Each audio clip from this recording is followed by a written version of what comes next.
मैं कहानी सुना रहा हूँ और यह मेरी जो कहानी है यह एक राजा से ही संबंधित है, इसलिए आप इसे अन्यथा नहीं लेंगे। अगर आप अन्यथा ले लेंगे तो मैं कहानी नहीं सुना पाऊंगा। कहा नहीं कोई बात नहीं है, तुम कहानी सुना।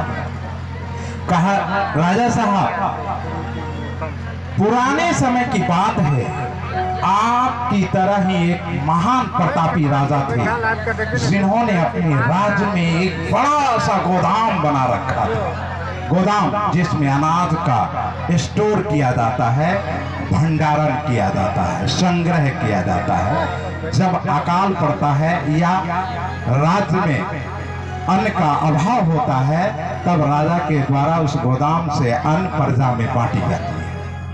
इसलिए राजा ने बड़ा सा गोदाम बना रखा था।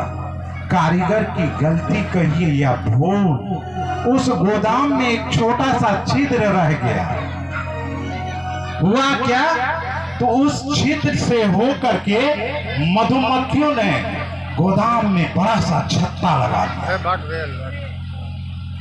अब हुआ ये कि एक आती थी एक जाती थी, एक आती थी एक जाती थी, एक आती थी एक जाती थी, एक आती थी एक जाती थी, एक आती थी एक जाती थी, एक आती थी एक जाती थी।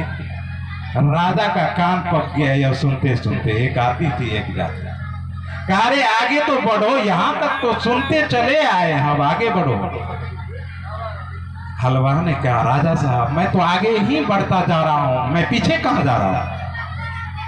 इतना बड़ा मधुमक्खी का छत्ता, एक आती थी एक जाती थी, एक आती थी एक जाती थी, एक आती थी एक जाती थी, एक आती थी एक जाती थी।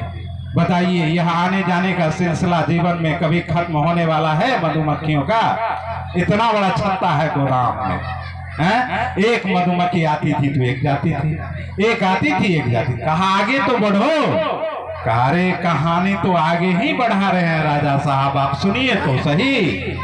एक आती थी एक जाती थी, एक आती थी एक जाती थी, एक आती थी एक जाती थी, एक आती थी एक जाती थी, एक आती थी एक जाती थी। राजा को बात अब समझ में आई कि यह हलवाहा विद्वान ही नहीं, बहुत बड़ा ज्ञानी है, बहुत बड़ा विद्वान है। इस कहानी का कोई अंत नहीं है, यह कहानी समाप्त होने वाली नहीं है। राजा ने अपनी हार मान ली और उस हलवाहा को आधा राज देकर उस राज्य का राजा बना दिया।